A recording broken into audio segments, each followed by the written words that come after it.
noite a todos, todas e todes.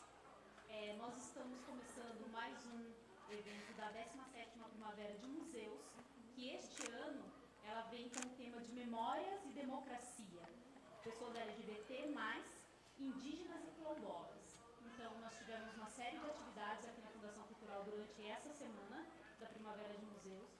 Essa Primavera de Museus, assim como a Semana de Museus, são eventos que a Fundação Cultural ela adere já há um bom tempo. A gente já tem uma sequência aqui de realizações em Paraibuna. E este ano, então, nós viemos com essa, veio com a proposta que veio já do CISEM? É do CISEM, né? Do IBRAM. Pela proposta que veio do IBRAM, né? Instituto Brasileiro de Museus. E aí essa proposta ela é igual para o Brasil inteiro. E aí em Paraibuna nós resolvemos discutir todas essas questões. Então nós tivemos atividades que elas remeteram à questão dos quilombolas, à questão dos indígenas, e hoje a gente está aqui com mais uma parte do trabalho Ancestralidade de Futuro, que é o projeto das meninas, né, da Natália, e eu vou apresentar as meninas aqui para vocês. Hoje nós vamos fazer aqui essa ação, que é Nossas Histórias e Trajetórias, que é uma roda de conversa com pesquisadores e colaboradores do projeto Ancestralidade de Futuro. Tá? E nós temos aqui como convidada a Brunelli Lemos. A Brunelli ela é presidente e idealizadora da Associação Transbordamos. Ela é embaixadora trans do Instituto Avon e conselheira estadual de LGBTQI APN+. Isso? E do estado de São Paulo. E ativista também, militante pelos corpos trans e direitos humanos. A Natália, né? Nós temos aqui. A Natália ela é mestre em artes pela Universidade Federal Fluminense. É professora e arte educadora da Rede Municipal de Paraibuna e da Rede Estadual. E é pesquisadora e produtora deste projeto, né? Que é o Ancestralidade de Futuro. E temos aqui também a Tânia, como intérprete de Libras, e ela está participando do projeto já participou de outras atividades do projeto das meninas também. E ela é formada em Pedagogia, pós-graduada em Tradução e Interpretação em Libras e especialização em Educação Especial, especialista em Interpretação Simultânea e no ensino de Libras. E ela vai estar aqui com a gente essa noite, tá, fazendo toda a tradução simultânea daqui da nossa conversa. E aí, então, eu, Clarissa, eu participo da Fundação Cultural com uma oficina que é a Conhecendo Paraibuna, e também trabalho com o Instituto HH FAUS e o Instituto Chão Caipira com projetos socioambientais. Boa noite. Boa noite. Eu queria começar pela Natália, só para ela poder introduzir a gente um pouco sobre esse projeto, o que é a Ancestralidade de Futuro. Natália, como que é esse projeto e como que ele tem sido desenvolvido até aqui? Muita coisa. Boa noite primeiro, né? Uma honra e um prazer estar aqui com vocês mais uma vez. Dá um negocinho, né? Quando eu leio o currículo da gente, dá um negócio ruim, né? De meu Deus, socorro, estão falando de mim. Eu preparei um texto para começar a minha fala. E se eu estiver me alongando muito, a Marta vai me dar um sinal, que ela sempre faz isso. Mas eu estava pensando como que a gente podia falar um pouco sobre esse trabalho, sobre essa trajetória. A primeira coisa é que esse projeto foi aprovado pelo PROAC 2022, PROAC Editais, de pesquisas culturais, pesquisas e estudos culturais. E a gente está desenvolvendo ele durante o ano de 2023, estamos aí no processo de finalização do livro, né? O produto final desse projeto é um livro. E nós temos 5 colaboradoras, eu vou falar um pouquinho para vocês depois sobre essas mulheres incríveis que a gente encontrou durante esse processo. E durante a escrita desse livro, eu tenho me encontrado com outros textos que a gente vai abandonando, coisas que a gente vai esquecendo. E eu me encontrei de novo com o texto do Eduardo Galeano, que estava escondido lá no meio dos meus papéis, das minhas coisas todas. E o Eduardo Galeano é um escritor uruguaio incrível assim no pensamento, né, da América Latina, um dos pioneiros nesse pensamento decolonial.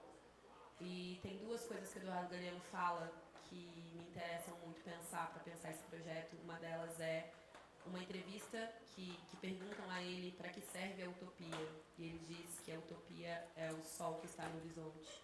E a utopia serve, então, para que a gente caminhe, porque a gente jamais vai alcançar o sol. Então, a utopia serve para isso. E esse projeto é uma reunião de utopias e de desejos. E eu queria, então, compartilhar com vocês o segundo texto que eu me encontrei novamente, do Galeano, para começar. O nome do texto é Os Ninguéms. As pulgas sonham com comprar um cão e os ninguéms com deixar a pobreza. Que em algum dia mágico a sorte chova de repente. Que chova a boa sorte a cântaros. Mas a boa sorte não chove ontem, nem hoje, nem amanhã, nem nunca. Nem uma chuvinha cai do céu da boa sorte. Por mais que os ninguéms a chamem, e mesmo que a mão direita coce, e se levantem com o pé direito ou comecem o ano mudando de vassoura. Os ninguéms, os filhos de ninguém, os donos de nada. Os ninguéms, os nenhuns, correndo soltos, morrendo a vida, fodidos e mal pagos. Que não são, embora sejam. Que não falam idiomas, falam dialectos. Que não praticam religiões, praticam superstições. Que não fazem arte, fazem artesanato. Que não são seres humanos, são recursos humanos. Que não têm cultura, tem folclore. Que não tem cara, tem braços. Que não tem nome, tem número. Que não aparecem na história universal, aparecem nas páginas policiais da imprensa local. Os ninguéms que custam menos que a bala que os mata.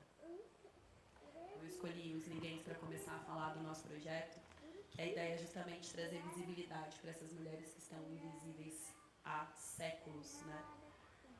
Nós temos a Dona Dita, que é uma mulher centenária, ela está com 105 anos. Nós temos a Dona Angélica, nós temos a Tia Com, para os íntimos, Dona Conceição. Nós temos a Dona Dirce e nós temos a Clary. São 5 mulheres que estão aqui na nossa cidade. E a ideia é contar a história dessas mulheres que fazem parte desses braços dessa cidade. Quem são essas mulheres?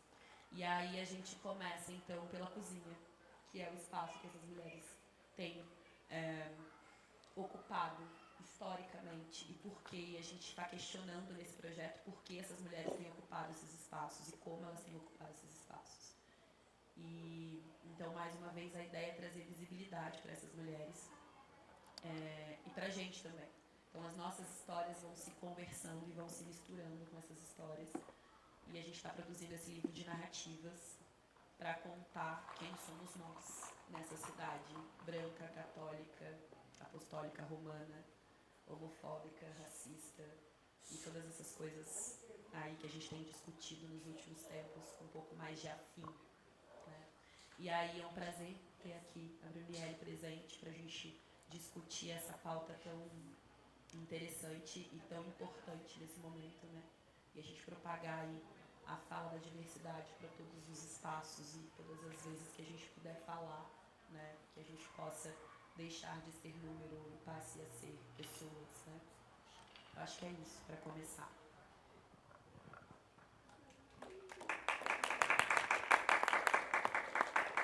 Muito obrigada, Natália. Não, foi ótimo. Eu lembro quando a Natália estava indo fazer a faculdade dela. Na verdade, eu lembro da Natália antes, né, fazendo teatro, mas eu lembro da Natália indo fazer a faculdade dela. E aí hoje, quando a gente olha, assim, a pessoa que ela é, quem ela é hoje, né, que faz parte de quem ela era antes, né, mas assim, a gente sente um orgulho. Eu sinto um orgulho como amiga. Mas que vai depor contra a nossa idade, de repente, vamos descobrir quantos anos a gente tá. Eu não tenho. Não fala muito, amada, que a gente até passa assim uns 30. Não. Fala muito. Não falo muito porque vocês me chamavam de tia, né? Aí, depor mais ainda contra a minha idade, né? A tia lá. Mas tudo bem. Brunielle, eu queria saber um pouco de você agora. Como é que você... o que é a Transbordamos, na verdade? E como que você chegou a Transbordamos? Como que isso, né? Como que você chegou a ser a embaixadora aí da Avon? Conta um pouquinho da sua história pra gente. Sim, Namastrava, boa noite a todas, a todes e a todos. Estou muito feliz de estar aqui hoje em Paraibuna, nesse evento maravilhoso. Agradeço o convite, agradeço a todos vocês que estão aqui hoje com a gente nessa roda de conversa para falar sobre essas histórias, né? Histórias que na maioria das vezes não são muito contadas e a gente acredita que história muda história, né? Eu quero começar contando a história de 4 pessoas. Todo mundo, alguém, qualquer um e ninguém. Havia um importante trabalho a ser feito. Todo mundo sabia que alguém o faria. Qualquer um poderia ter feito, mas ninguém fez. No final, todo mundo culpou alguém porque ninguém fez o que qualquer um poderia ter feito. Quem é você nessa história? Qual é o nosso papel enquanto humanidade, né? Então, falar da comunidade LGBTQIA+, e trazer essas histórias, essas narrativas, isso é muito importante numa sociedade que não tem muito contato com essas histórias e com essas vivências, e que eu costumo dizer que na maioria das vezes não é a intolerância, é a ignorância, justamente por não ter esse acesso a essas histórias, né? Então hoje eu venho com muita alegria trazer um pouco da minha história para vocês.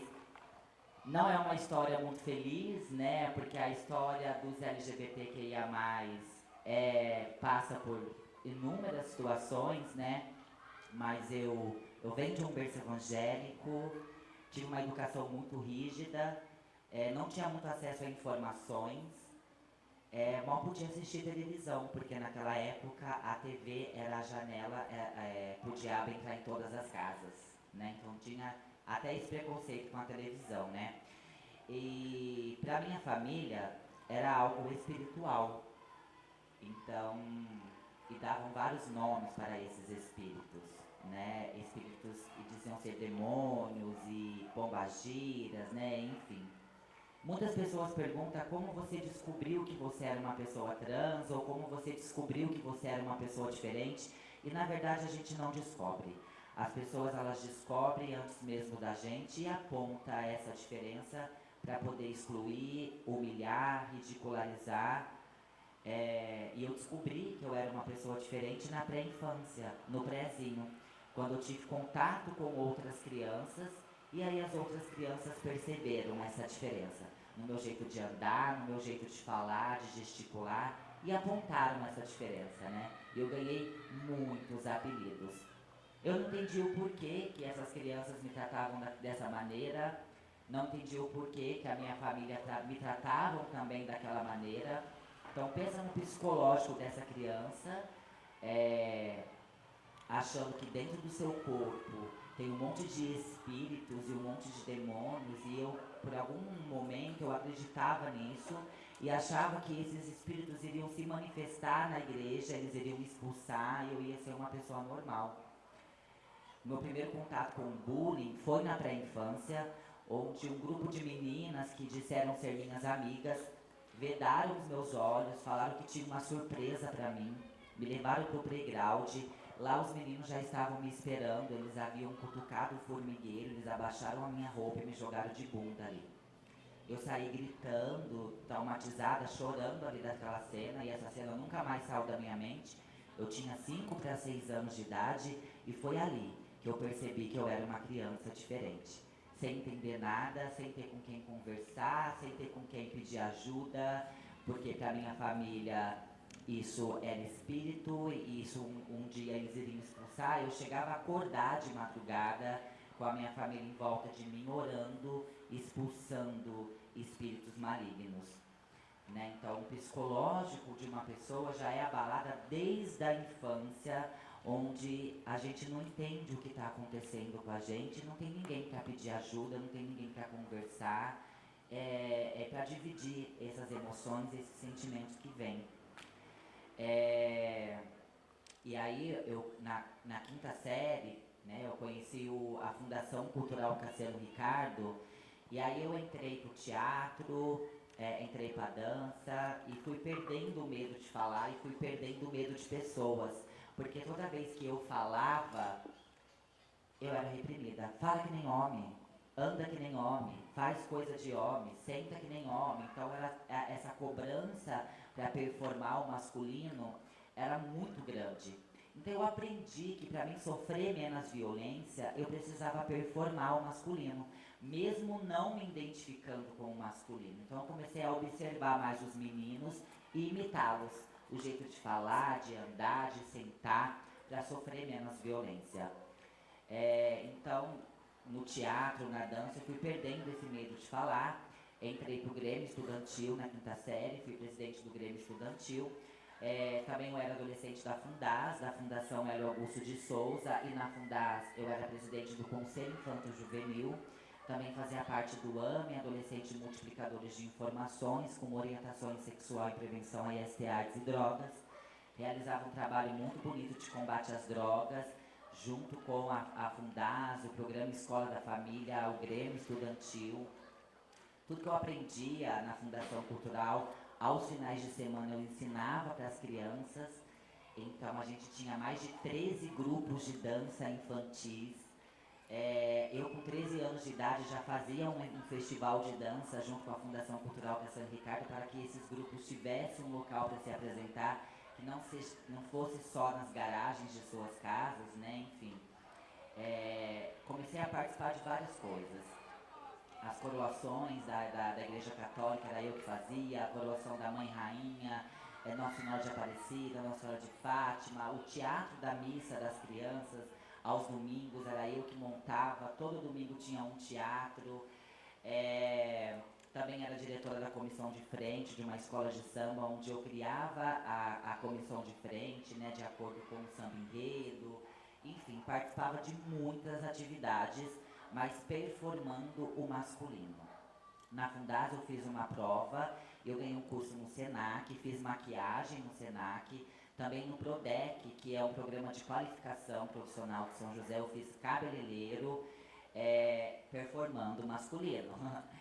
Porque se eu tivesse me transicionado antes de adquirir todos esses conhecimentos, eu não iria pisar dentro desses lugares. E o conhecimento faz toda a diferença na nossa vida. O acesso à educação é fundamental para a nossa comunidade. E a população de pessoas transgêneras tem uma evasão escolar no ensino fundamental de 54%. E quando chega no ensino médio, essa evasão escolar é de 82%, é muito grande. E a gente não chama de evasão escolar, a gente chama de expulsão escolar, porque a violência, ela tende a aumentar. Se eu com 5 para 6 anos de idade já fui lançada em um formigueiro pelas crianças, imagina essa violência como não chega no ensino médio, com essas crianças já na fase de pré-adolescência, né, nessa questão de puberdade. Então a violência é muito grande e a escola passa a ser uma tortura para essas pessoas que não conseguem concluir nem mesmo o ensino médio, né? Então a educação faz toda a diferença, né? Então eu comecei a trabalhar numa agência de modelos, na maior agência de modelos do Brasil, como maquiador e cabeleireiro da agência. E só que daí, de noite, eu me montava e saía de drag queen. Porque quando eu assisti um show de drag queen, eu fiquei assim, nossa, porque eu já era da arte, já era da dança, né, do teatro. E quando eu vi um show de drag, eu vi a oportunidade de me ver de mulher, sabe? Eu falei assim, nossa, é agora.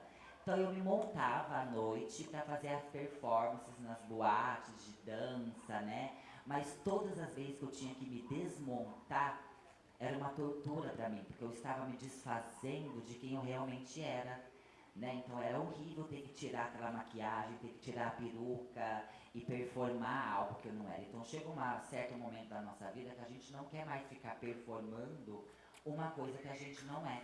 E que a gente quer colocar para fora aquilo que a gente sempre foi, né? E chega esse momento da declaração. Eu sou uma pessoa trans, que a gente se declara para a sociedade, para a família, para os amigos. Eu não falo assumir, porque assumir vem de culpa, né? Então eu falo, eu me declarei uma pessoa trans. Só que quando a gente se declara uma pessoa trans, a gente passa por situações que a gente nunca imaginou que ia passar e a gente vive coisas que a gente nunca imaginou que ia viver. eu comecei a ver todas as portas se fechando para mim, uma a uma. É impressionante como essas pessoas é lançada automaticamente para a margem da sociedade sem direito a nada. E o que essas pessoas encontram na margem da sociedade? Elas se deparam com os seus piores pesadelos. São traficantes, cafetões, delinquentes, vandalistas, gente de toda a espécie. E é junto a esse meio que forma a personalidade da travesti, né? E quando a agência percebeu que eu estava nesse momento de transição de gênero, a gerente me chamou, falou um monte de elogio para mim, da minha responsabilidade, do meu trabalho. Eu falei, ai, que bênção, vai vir um aumento, né, a promoção, sei lá. Que nada, ela me elogiou muito e me desligou, falou que eu não fazia mais parte do quadro de funcionários, me agradeceu e me mandou embora. Eu fiquei muito triste porque eu tinha perdido o meu trabalho, né, meu emprego, mas feliz porque eu ia ser eu mesma, eu ia me transicionar, então eu peguei meu fundo de garantia e fui linda. Falei, agora eu vou me transicionar, né? Só que daí a família não entende, os amigos não entendem. Quem é que vai entender uma pessoa trans? Com quem que eu vou conversar para me pedir informações? Na onde eu busco essas informações? Como é que funciona o processo de transexualização de gênero? Né? Não tem, não existe. E aí fica muito difícil pra gente, né? A minha família não entendeu. Eu fui mandada embora de casa porque a porta da rua é a seguinte da casa, e o que eu mais escutava é: eu não criei filho para ser assim, se quiser ser assim vai ser longe de casa.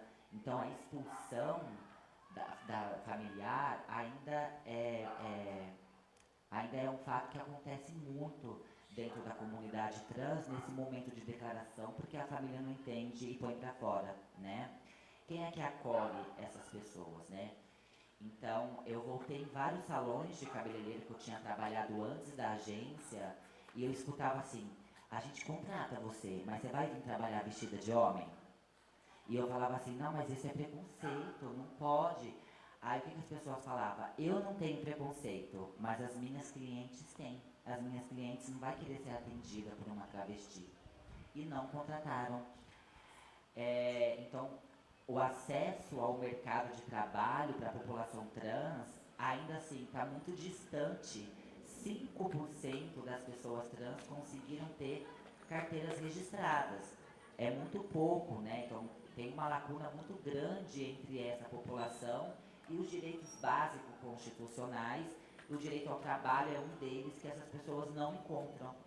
E assim como 90% das mulheres trans no Brasil, eu tive a prostituição como única escapatória de sobrevivência.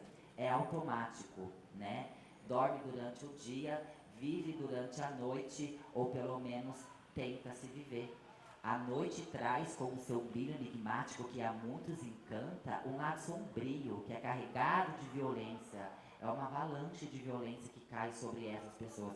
Se a gente ficar 1 hora do lado de uma travesti no ponto de prostituição, a gente vai constatar muitas violências. É a todo instante passando carros, gritando, xingando, atirando ovos, atirando pedra, atirando até mesmo com arma de fogo para a direção dessas meninas, né? Então a prostituição é uma realidade na vida delas, e não interessa se elas estudou ou não, se elas, o que elas fizeram, se elas têm família, se elas não têm. A prostituição é a única escapatória de sobrevivência para essas pessoas, né? E para mim sair da prostituição, de todo esse ciclo de violência que a noite traz, eu fui para um caminho mais difícil, que é o tráfico de drogas, que também é uma escapatória de sobrevivência para essas pessoas. Eu precisava comer, eu precisava me vestir, eu precisava ter um quartinho, um cômodo com colchão no chão, mesmo que insalubre, para mim não poder dormir na rua, né? Então, eu que fazia um trabalho de combate às drogas na minha adolescência, nunca me imaginei dentro desse espaço bem entorpecente, para poder ter o que comer, para poder ter na onde deitar e dormir, né? E também é um ambiente muito machista, muito violento, e as pessoas trans também não são compreendidas dentro desse meio. Fiquei um tempo no tráfico de drogas, até ser pega pela polícia, presa em flagrante, fui parar num presídio masculino na divisa do Mato Grosso do Sul, conhecida como Parque dos Monstros, na região de Presidente Venceslau. A realidade por trás das grades das mulheres trans é uma outra realidade. Somente no estado de São Paulo existe mais de 700 mulheres trans confinadas em presídios masculinos. É muito difícil e cruel como o Estado faz com essas mulheres quando jogam elas nesses presídios sem direito nenhum. E elas têm todos os seus direitos violados e passam por inúmeras violências ali dentro, sem amparo nenhum, né? E dentro da penitenciária eu comecei a refletir muito sobre a minha vida, sobre a minha adolescência e a revolta do porquê dessa marginalização automática com os corpos trans. Por que ninguém dá uma oportunidade para essas pessoas? Por que ninguém estende as mãos? Por que é tão difícil essa pessoa seguir diante dignamente o seu caminho traçado? Né? Por que o preconceito bate tanto a ponto dessas pessoas ir para a ponta e ninguém vê? Né? No nosso país, na década de 90, tinha horário para essas pessoas circular na rua. Era depois da meia-noite até 5 horas da manhã, porque um cidadão de bem, um pai de família, não podia sequer ver a travesti, né? Então era muito... E aí é muito cruel a maneira com que tratam essas pessoas, né? Então eu refleti muito lá dentro. E quando eu ganhei a minha liberdade na penitenciária, eu já saí determinada em enfrentar essa marginalização social. Mas eu me vi presa na margem da sociedade novamente. Quem é que iria dar uma oportunidade para uma pessoa trans, ainda ex-presidiária? Ficou ainda mais difícil para mim. Né? A sensação que eu tinha é, pega uma tesoura enferrujada e pode se matar. Não vai ter nada para você. Ou eu voltava para a prostituição, ou eu voltava para o tráfico de drogas, o que eu ia fazer da minha vida? É uma crise de existência, é uma sensação de não pertencimento. Nada nessa sociedade é feito e pensado nessas pessoas, é como se a gente não pertencesse à sociedade, como se a gente não fosse seres humanos, como se a gente não tivesse sentimentos, sabe? Tratam como aberração, né? Como anormais, né? Então... ficou ainda mais difícil. Então é esse pensamento suicida, a depressão, o suicídio infelizmente ronda a cabeça de todas as pessoas trans, quiçá de várias pessoas da comunidade LGBTQIA+, infelizmente, por não achar um local nesse mundo, um lugar no mundo para chamar de nosso, né, onde a gente não vai sofrer violência, não vai sofrer humilhações, né. Então teve um dia que eu estava voltando de um mercado próximo à minha casa, eu fui abordada por uma executiva de vendas que me apresentou a venda direta, o empreendedorismo. Falou, olha, eu estou aqui cadastrando novas revendedoras, né? Você não quer fazer seu cadastro, não? Para vender? Eu falei assim, dá dinheiro isso, amiga? Aí ela falou assim, dá dinheiro, eu vim do norte, criei minhas filhas, paguei faculdade, hoje elas são professoras, não sei o quê, só depende de você. A hora que ela falou isso, só depende de você, eu falei, pronto, então é isso. Né? Com muito medo, eu dei meus documentos para ver se ia aprovar o meu cadastro, aprovou, e eu saí toda contente ali com as revistinhas da Avon na mão, porque eu era revendedora. Né? Eu ganhei uma oportunidade e eu tinha que fazer isso dar certo. E eu não tinha o direito de errar. Nós não temos o direito de errar quando a gente é inseridos no mercado de trabalho ou até mesmo na venda direta, né, no empreendedorismo. Porque se a gente erra, eles vão dizer, tá vendo? Foi colocar travesti, dá nisso. Então a gente tem que dar o nosso melhor, né? Como eu fiz curso de maquiagem, de cabelo, né, entendi um pouco de beleza, tá aí a importância da educação, do conhecimento na nossa vida, eu comecei a oferecer para as meninas um curso de automaquiagem gratuito, uma consultoria de beleza. Ensinar sobre contorno, iluminação, como é que é maquiar, o que é o tom de base, de corretivo, enfim. E aí a minha consultoria foi um sucesso, as meninas todas queriam fazer o curso de automaquiagem, depois eu vendia os produtos para ela, ó, você aprendeu a se maquiar com esses produtos, se você usar outro, não garanto, né, é esse. E aí eu vendia. Um ano depois, eu ganhei um prêmio como melhor performance de vendas aqui da região do Vale do Paraíba. Eu fui a revendedora que mais vendeu e consegui me destacar no meio de mais de 2,5 milhões de representantes. E com esse reconhecimento, eu fui chamada para ser uma empresária da beleza, entrar para o programa executivo de vendas, ser líder de equipe. Então foi muito importante para mim esse convite de entrar e me ver no papel de liderança, porque para mim eu achava que não ia passar daquilo, que eu sempre ia ter que ficar vendendo, né, e tudo mais. Então eu aceitei ser uma executiva de vendas, tive mais de 250 representantes da beleza que abriram a porta das suas casas para mim, ajudá-las a vender mais, né, assim como eu vendia. Né? Então foi um sucesso, a minha equipe vendia muito. E aí no ano de 2018 eu conheci o Instituto Avon, que há mais de 20 anos atua no enfrentamento à violência contra as mulheres e meninas e no combate ao câncer de mama. E que no ano de 2018 ele lança o primeiro prêmio Juntas Transformamos, para reconhecer executivas de venda ou representante que tivesse um projeto de enfrentamento à violência ou que tivesse uma ideia de enfrentamento à violência.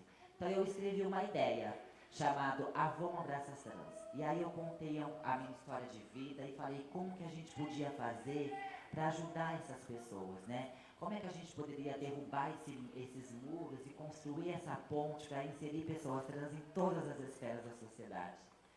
Aí a minha ideia foi selecionada, eu venci o primeiro prêmio Juntas Transformamos na categoria Ideia, né? Fui para São Paulo, no Palácio Tangará, com a minha mãe.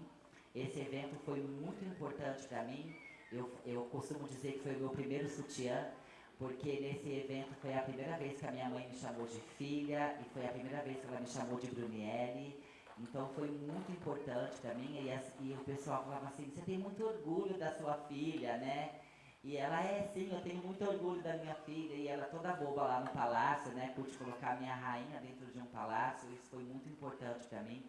E como parte do prêmio, eu tive 2 mentoras, uma social e uma jurídica, que me capacitou para que a minha ideia se transformasse em um projeto e fosse implementada na cidade de São José dos Campos. 2019 inteirinho eu passei estudando. No ano de 2019 eu entro para o Conselho Nacional Deliberativo da Avon, me torno a embaixadora trans do Instituto Avon,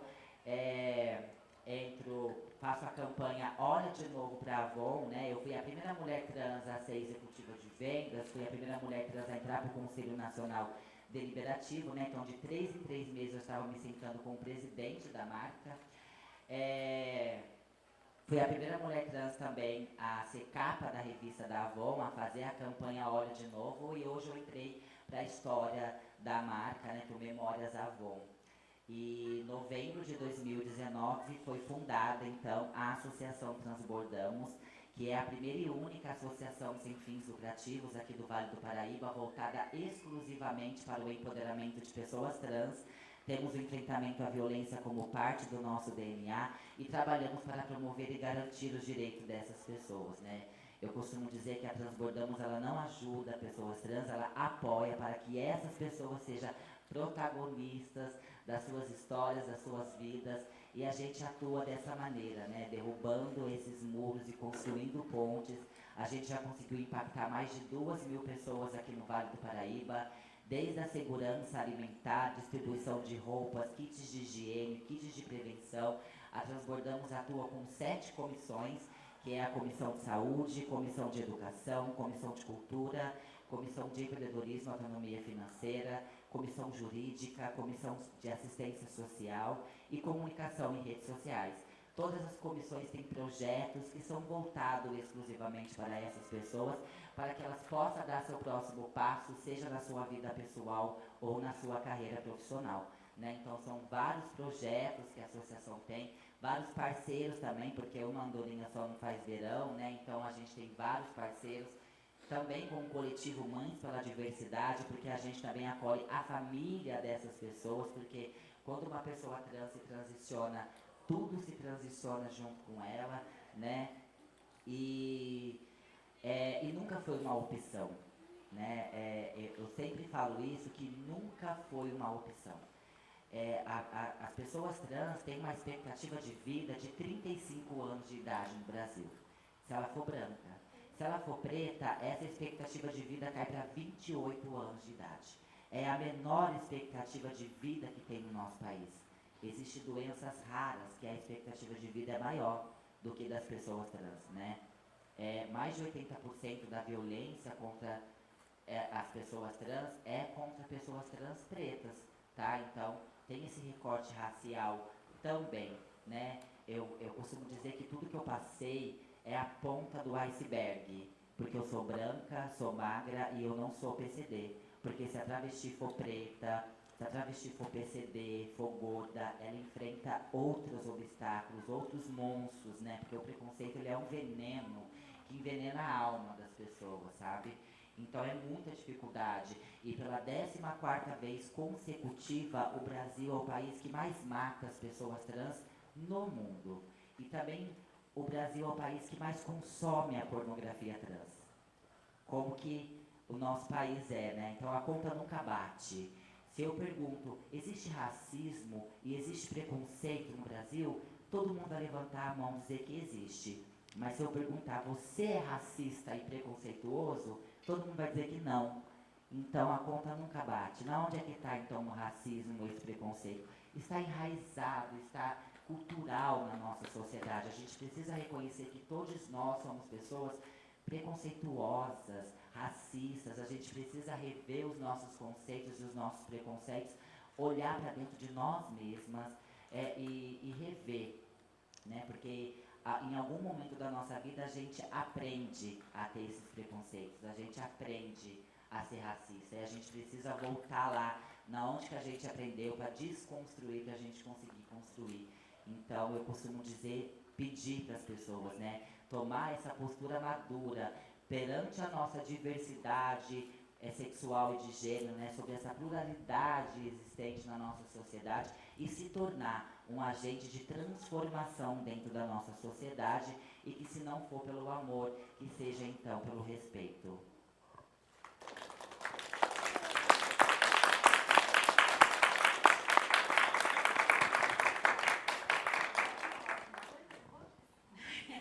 É até difícil falar algo, né? Que lindo, nossa, eu procurei mais de você, ouvi algumas partes, né, peguei no seu Instagram, mas assim, ver você falar realmente arrepia, é uma coisa que ninguém aqui fica estático com a sua fala, né?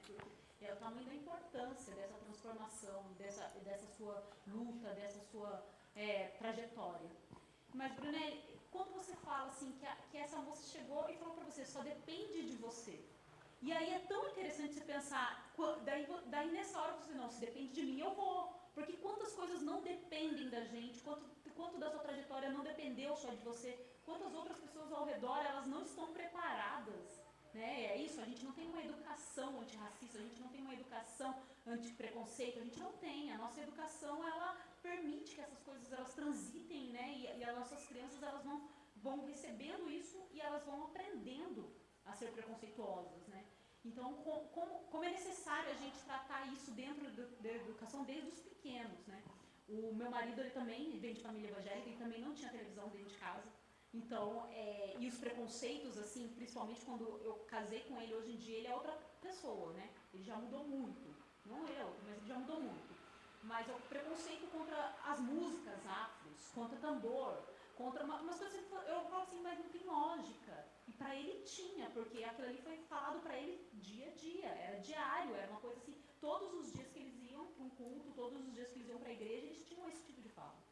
Então, o quanto a gente precisa pensar realmente que um espaço como esse, de vir com o IBRAM, trazendo essa proposta de discutir a questão dos quilombolas, de discutir a questão dos indígenas, de discutir a questão dos LGBTs em espaços públicos, né?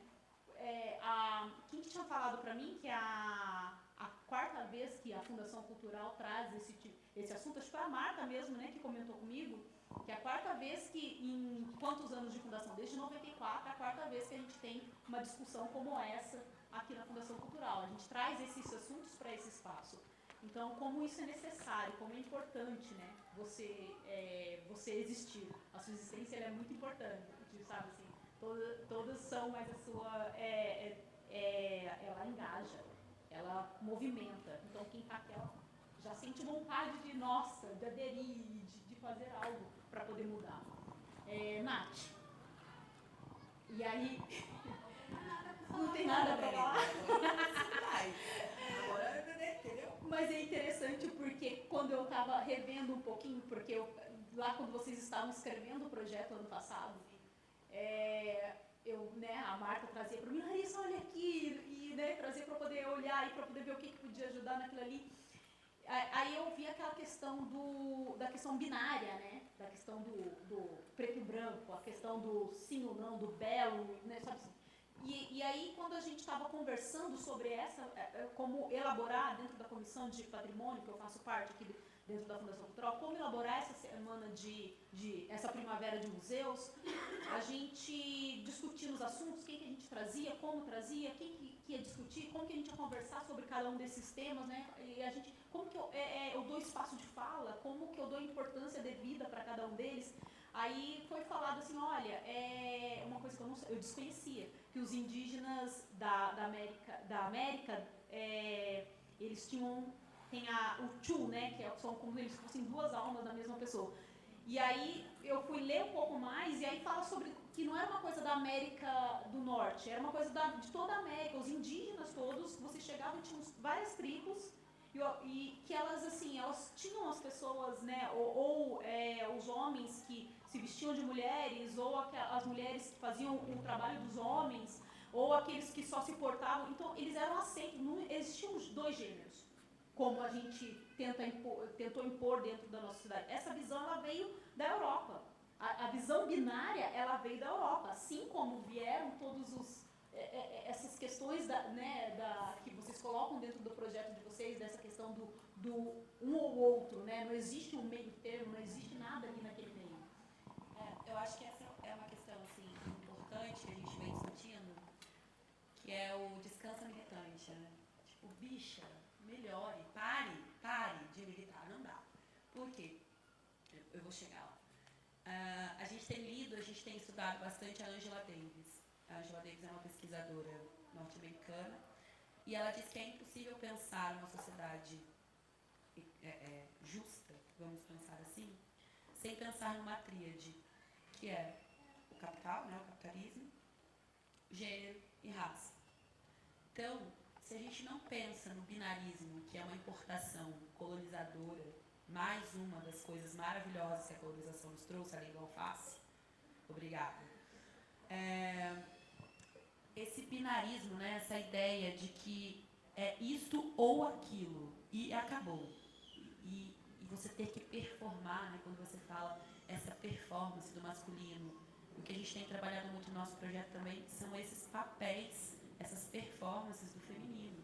O que é ser uma mulher? O que é ser uma mulher negra? O que é ser uma mulher negra e pobre? Né? O que é essa tríade? A nós está relegado o trabalho doméstico.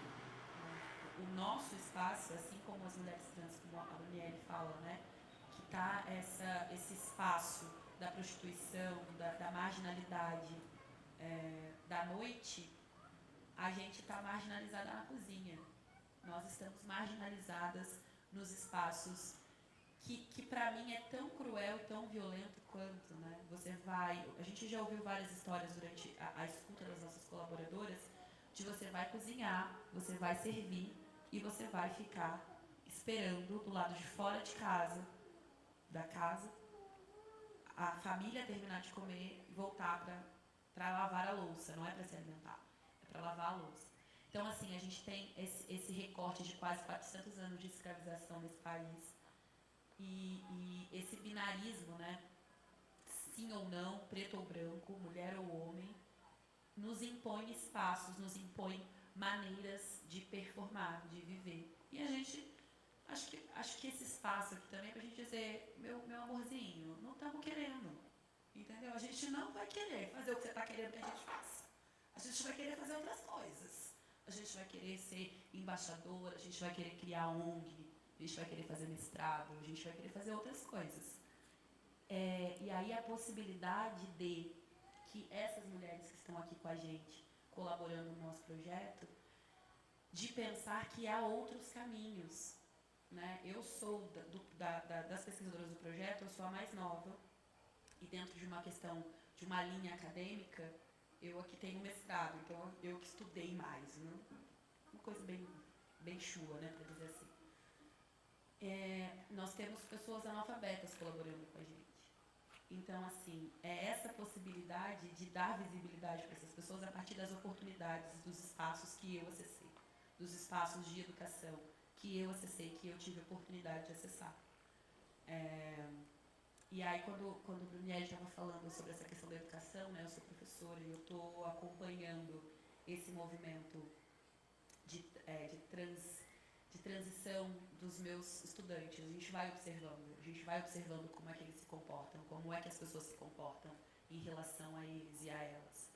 E uma coisa que eu tenho observado muito, assim, que me dá um certo pavor, eu acho, ainda dentro desse binarismo, é a questão de as mulheres, as meninas, são sempre muito mais acolhedoras do que os meninos, do que os homens.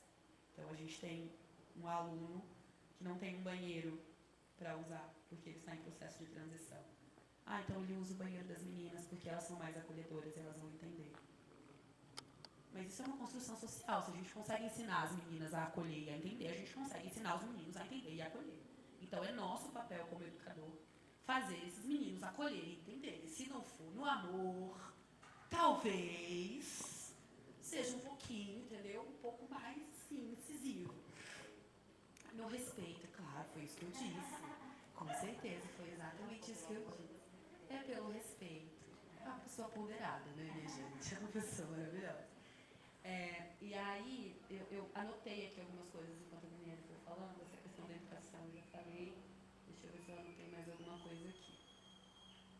A violência de gênero na escola, que é uma questão importantíssima para a gente discutir o tempo todo. E aí eu queria saber, assim, muito, muito pessoal, mas não queria te perguntar, vou até pegar aqui o lugar da Larissa. Mas o que a gente pode, praticamente, ações práticas, para que a gente faça um combate efetivo dessas violências, que a gente barre isso pelo respeito ou pelo amor, mas que a gente consiga, como educador, né, social, não só no espaço da instituição, mas como a gente consegue barrar esse preconceito. Eu assisti esses dias uma fala da deputada Erika Hilton, que ela diz que a grande questão do preconceito, dessa importação do homem, né, do europeu, de trazer para cá esses papéis de gênero, e essa questão de olhar para uma pessoa travesti, para uma pessoa trans, e dizer que eu não gosto de você, que você precisa ser marginalizada, é porque ela não quer lidar com as suas próprias questões. Porque ela não quer lidar de estar no mercado junto com a pessoa que ela estava a noite passada. Porque se tem uma prostituta, se tem prostituição de mulheres trans e travestis, é porque tem alguém que consome, a conta não está fechando. Não é mesmo, meus queridos? Né? Homens brancos, queridos. A conta não está batendo. Se tem alguém que come, se tem alguém que fornece, é porque tem alguém que come, não é mesmo? Quem é? E aí essas pessoas que estão querendo que vocês continuem, que nós continuemos nessa marginalidade, são as mesmas pessoas que estão aí pregando o amor e os papéis e tudo mais. Mas a minha questão é essa, assim, como é que a gente consegue criar ações práticas para ser menos violento, para ser menos binário, eu acho. Acho que é essa a questão. Sim, o binarismo, ele é um grande problema mesmo para as pessoas trans, né?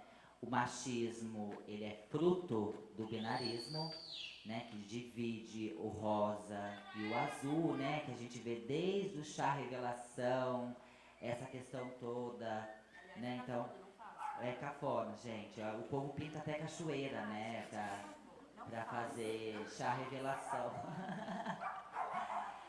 Então, o binarismo ele é um grande problema porque tudo nessa sociedade é binária e tudo é feito e pensado em cima desse binarismo, tá? Eu vou dar um exemplo para vocês. Eu falei muito de mulher trans e travesti por conta da minha história, mas tem os homens trans e os trans masculinos, né? Então, hoje em dia, essas pessoas têm o direito de fazer a sua retificação de nome e gênero, elas vão no cartório e altera a sua certidão de nascimento, o seu nome e o gênero e qual ela se identifica, então tá lá, na certidão de nascimento, um exemplo, João, sexo masculino, né? Só que esse homem trans, ele tem vagina. E aí, como é que vai agendar para ele um ginecologista? Como é que eu agendo um Papa Nicolau, um exame de colo de útero, uma mamografia, sabe? E se esse homem trans for gay e ele engravidar? Como é que ele vai fazer um pré-natal? Porque o sistema não permite que agende esses tipos de serviço para alguém do sexo masculino. Só que está em todos os documentos dele na certidão de nascimento, sexo masculino. Sabe? Então, fica sem acesso à saúde. Né? Então, o binarismo, ele exclui essas pessoas desses espaços. Né? Então, o binarismo é um dos grandes problemas. Mas eu acho que o maior de todos é a ignorância. Sabe? As pessoas antigamente tinham muita dificuldade para ter acesso à informação. Né? Então, por exemplo, a minha bisavó não estudou, a minha avó não estudou, a minha mãe não estudou, enfim, ou estudava ou trabalhava, era muita dificuldade. E mesmo assim, quem estudava tinha que ir na biblioteca, era aqueles almanaques de A a Z, era aquele trabalhão, tinha que copiar um trechinho. Era muito difícil você ter acesso ao conhecimento, né? E não tinha muitos estudos acerca disso, né? Não tinha muitos livros que falavam sobre essa comunidade, então as pessoas não tinham informação. Então ficava tudo no achismo, dentro de religião, então é esse efeito manada das pessoas que acham que é uma opção sexual. Ninguém quando criança, quando eu crescer eu quero ser travesti, né? Não é uma escolha. Né? Então hoje em dia a ciência já explica, pessoas trans nascem com incongruência de gênero, inclusive a ciência explica até o mês de gestação que acontece a incongruência de gênero, sabe? 2022, janeiro, foi o prazo máximo que a Organização Mundial da Saúde deu para todos os países se adequassem ao CID-11, que fala sobre incongruência de gênero, tirar do CID-10, que fala sobre saúde mental, né? O Brasil ainda não ainda trocou o CID, né? As pessoas trans ainda estão no CID-10, mas a ignorância é um dos principais problemas de uma sociedade que acha que é uma escolha, que acha que é uma opção, né? Não é uma escolha, não é uma opção. Ninguém iria escolher passar por tanto preconceito, ninguém ia escolher passar por tanta violência, né? Eu acho que quando as pessoas batessem de frente com o preconceito, ela ia falar, opa, se fosse uma escolha, né? Na década de 60, pessoas trans eram lidas como loucas, eram jogadas em manicômios, tomavam choque e passavam por procedimentos horríveis. Quando terminou o lance de manicômio, veio a ditadura militar, que colocou todas de joelho e matou uma por uma.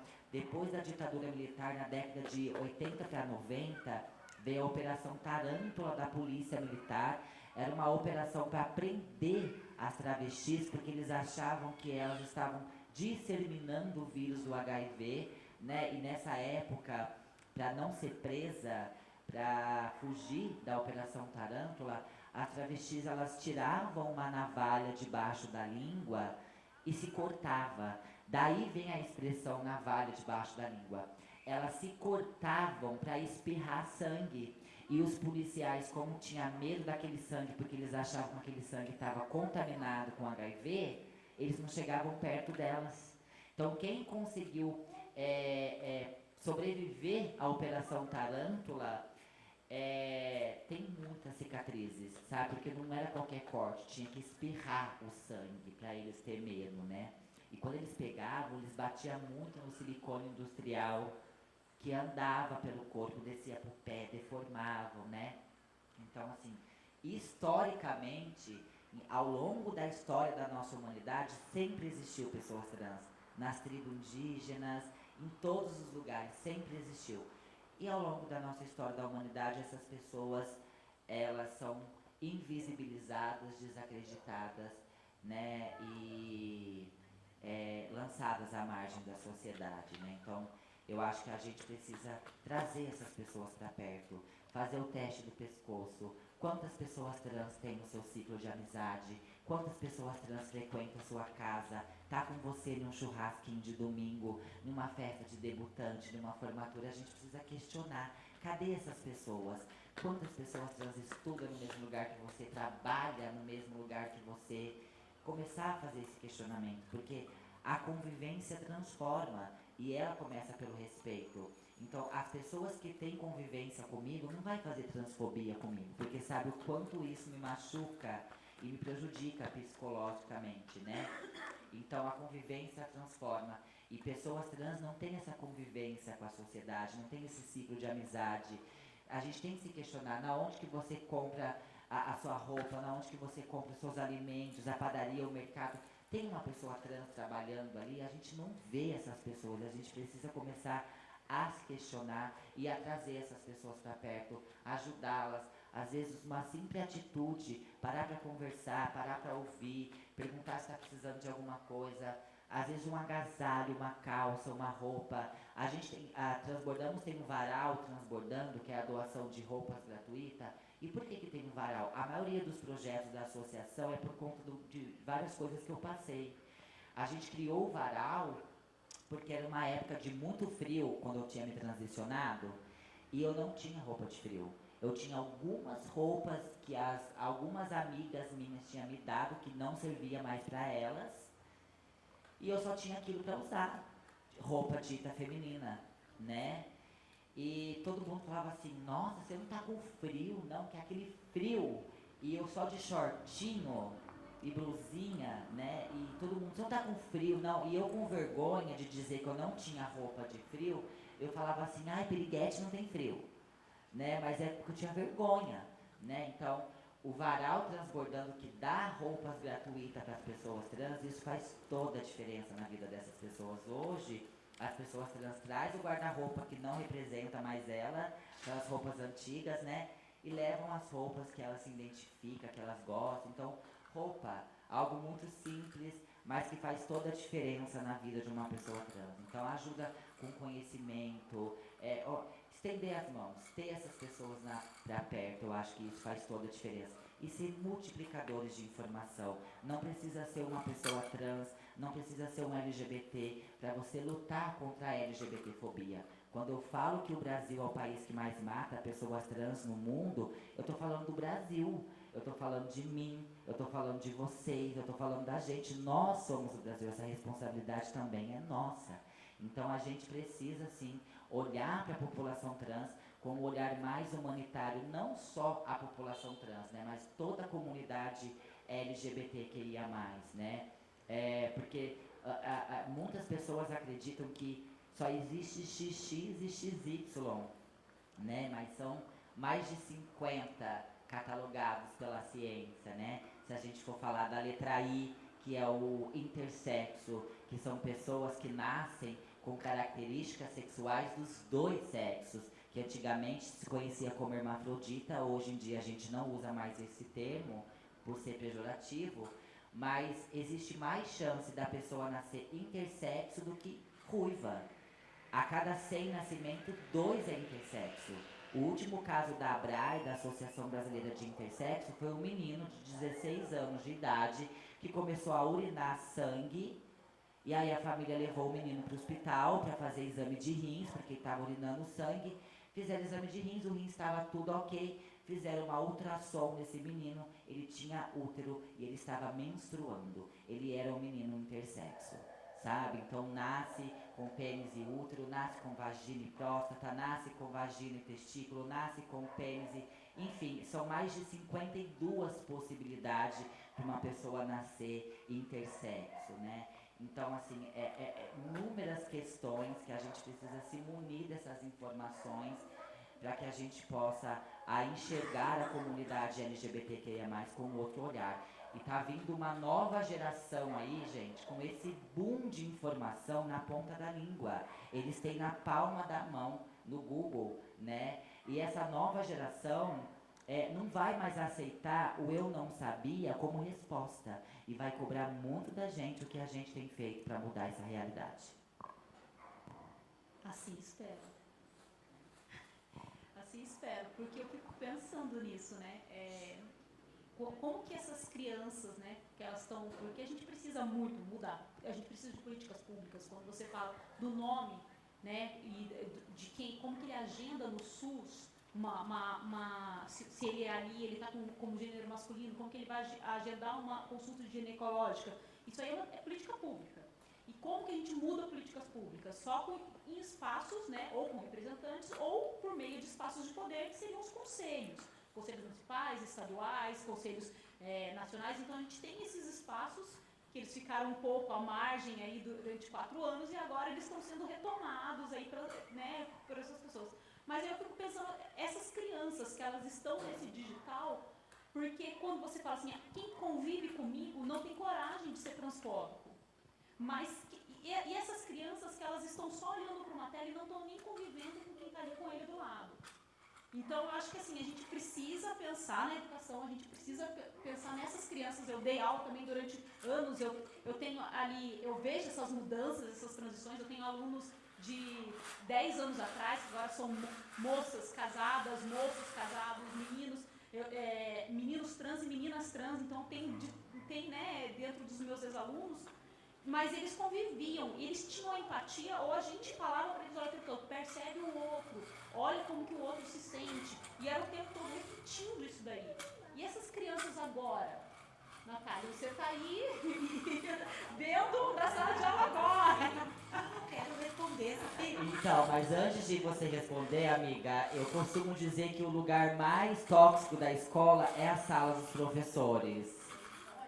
Com certeza! Com certeza! Eu me recuso, eu não fico. Eu tomo meu café lá fora. Mas eu acho que eu acho que tem uma grande questão que é: estou aqui com o meu conhecimento. Ele é meu e nada vai tirá-lo de mim. E nada que você fale vai transformar o meu conhecimento. Então eu acho que isso é o grande problema da sala dos professores, assim. É não ouvir o outro, é não perceber o outro. A gente teve uma discussão agora há pouco tempo sobre justamente um aluno trans que conseguiu o direito de ter o nome social, o nome social ser incluído na chamada, e os professores citando ainda no feminino. Falei, minha gente, vocês acabaram de assinar o papel que está com o nome da pessoa no masculino. Você pode, por favor, usar aí o pronome correto, muito obrigada. Mas a gente tem essa resistência, eu acho, dos professores, né? Eu acho que a gente precisa estar um pouco mais poroso, um pouco mais maleável para essas questões. E eu não vejo muito isso dos meus colegas. Obviamente, alguns, claro, estão aí na nossa luta, né? Como aliados, mas eu acho que isso é um grande problema. Além das telas, eu acho que esse muro que se cria, né? Porque, por exemplo, enquanto vocês falavam, eu fiquei pensando nessa questão, né, de se declarar algo. No Brasil, hoje, se autodeclarar negro é assumir que você vai ser violentado. Se autodeclarar uma pessoa trans é assumir que você vai passar por violências. E aí isso é muito perigoso, né? Como que é? Porque assim, o que eu percebo, a autodeclaração como uma pessoa negra pode ser uma escolha, né? O Fanon fala sobre essas máscaras que a gente cria e que a gente usa, que a gente vai performando a branquitude para estar convivendo com as pessoas, para conseguir acessar alguns espaços, a gente performa a branquitude. E aí eu posso não me entender, não me autodeclarar como uma pessoa negra. Isso vai ser uma questão para mim, uma questão aí para você é outra, né? Mas eu acho que essa questão da pessoa trans, da pessoa gay, esse não assumir não é uma possibilidade, não há essa possibilidade, né? Mas eu acho que esse olhar para o outro, essa empatia, né? Essa palavra está ficando um pouco desgastada, eu acho, nos últimos tempos. As pessoas têm usado elas de maneira meio leviana, eu acho. Mas é esse olhar para o outro, esse ouvir o outro, esse perceber o outro. E perceber também as violências que a gente causa, as violências que a gente propaga, porque a gente pode propagar conhecimento, mas a gente também pode propagar violência, né? E entender esse processo de declaração, né, de pessoa. Eu sou uma pessoa negra, eu sou uma pessoa trans, E aí, como é que eu vou conviver com essas pessoas agora, a partir desse momento que eu me descobri? Eu acho que é o chá de revelação importante, assim, né? Algumas pessoas precisam de chá de revelação de classe também. A gente precisa conversar sobre isso em algum momento. Mas eu acho que é isso. A Marta me apontou ali que está faltando um pouquinho. Eu quero só para, antes de finalizar, eu quero só O mais que a uma Marta vez... falou? Deu certo, amiga? Então a gente vai começar? Era só um teste, tá, gente? Tá bom. O Rafa Dias tá com uma cara pra mim de não, pelo amor de Deus. Eu tô com fome, eu quero jogar. Eu quero só mais uma vez, então, antes de terminar, só para encerrar a minha fala, dizer que o nosso projeto, então, está recebendo a Brunielli e a Larissa. Muito obrigada pela presença de todos, de todas e de todos. Nós temos esse projeto, então, aprovado pelo PROAC 23 de 2022. Quero reforçar e dizer mais uma vez o nome das nossas colaboradoras desse projeto, que sem elas isso seria impossível, que é Dona Angélica, Dona Dirce, Tia Com, ou Dona Conceição, para quem não é tão íntimo, a Clary e... eu anotei, desculpa, eu me perdi. E a Dona Dita, que é a nossa querida, maravilhosa centenária. Tivemos essa honra e esse prazer. Agradecer Marta Gabriela, que está na produção, Nayara, que está nas fotos, Aline, que está sendo mãe, como sempre. Dizer que esse projeto, então, de mulheres para mulheres, com mulheres, fazemos assim, sendo mães, né? Quem é mãe, quem não é, está ajudando. Larissa, mãe. E é isso, assim, só rapidinho reforçando, a gente vai escrever o livro, então. E aí a gente está pensando nessa escrita, a gente deu uma palavra para cada uma dessas mulheres, e eu só quero compartilhar com vocês quais são essas palavras. A Dona Angélica é cuidado, a Clary é resistência, a Dona Dirce é terra, a Tia Com é amor e a Dona Dita é saudade. Com isso, eu agradeço imensamente. Obrigada, Larissa. Obrigada, Brunielli. Siga a gente nas redes sociais. Meu momento de Ceboleira, @Acessibilidade de Futuro. Obrigada. Boa noite a todos, todas e todes. Obrigada, Nath. Parabéns pelo trabalho, parabéns pelo projeto, parabéns, Marta, parabéns, Aline, parabéns, Marta, pelo projeto de vocês. Parabéns, Brunielli, por ser você, porque, poxa, é muito bom de ouvir e ter essa oportunidade aqui em Paraibuna, de ter alguém representando. E como a gente precisa olhar para esses nossos espaços e onde elas estão, sabe? Onde estão as pessoas trans. E a gente tem alguns amigos trans, não são vários, mas a gente tem alguns amigos trans. E eles não estão aqui hoje. Então, onde estão esses nossos amigos trans quando a gente propõe uma coisa que eles conhecem, a gente olha ele nos olhos, eles sabem quem nós somos, nós estamos pensando num projeto que quando chegou a oportunidade de falar sobre isso, a gente já pensou, de cara vieram essas pessoas na nossa cabeça, e onde elas estão, sabe? Então, acho que é a importância de você olhar onde estão as pessoas pretas, onde estão as pessoas trans no nosso meio, no nosso convívio, no nosso dia a dia, onde elas estão, tá? Como que a gente vai fazer isso com políticas públicas, como que a gente vai fazer isso com educação. Eu queria agradecer mesmo por essa oportunidade e dizer para vocês, assim, que é um caminho que a gente tem que construir junto. Existem acordos, desacordos, palavras e vontades diferentes, mas a gente precisa construir junto. Então, eu acho que é isso, é sempre estar aberto e propositivo. Nós estamos, eu estou, nós como comissão de patrimônio histórico, nós estamos abertos e propositivos para isso, a gente está sempre disponível e vamos juntos. Quero agradecer e vamos juntos.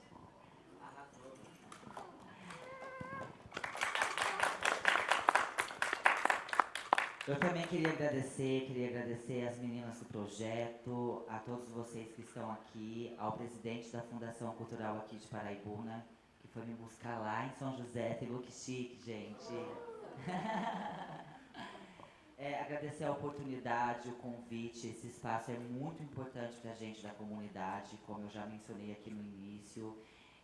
Foi uma honra para mim estar aqui essa noite com vocês, rever rostinhos de amigos, né?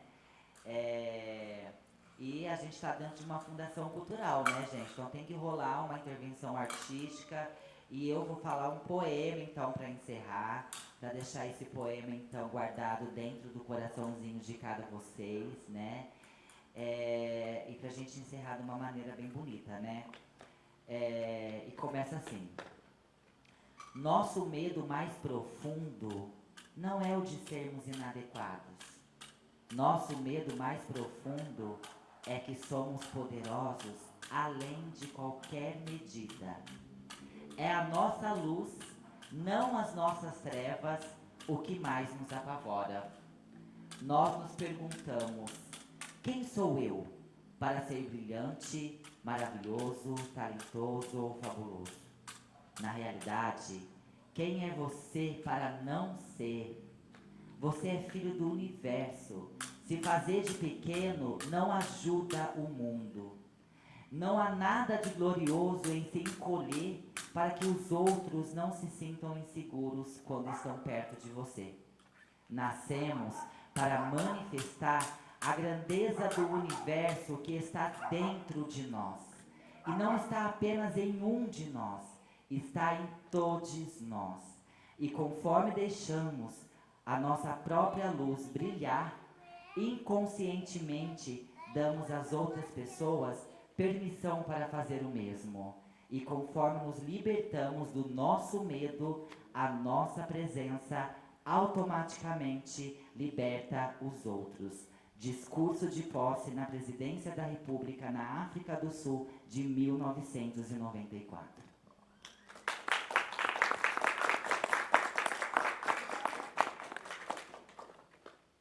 Obrigada, só para finalizar. Obrigada, Tânia, mais uma vez, pela presença. Muito obrigada. Acho que ainda está rolando um chazinho ali, se alguém quiser. Se podemos tirar uma foto, podemos. Muito obrigada, gente. Boa noite. Obrigada, obrigada, obrigada.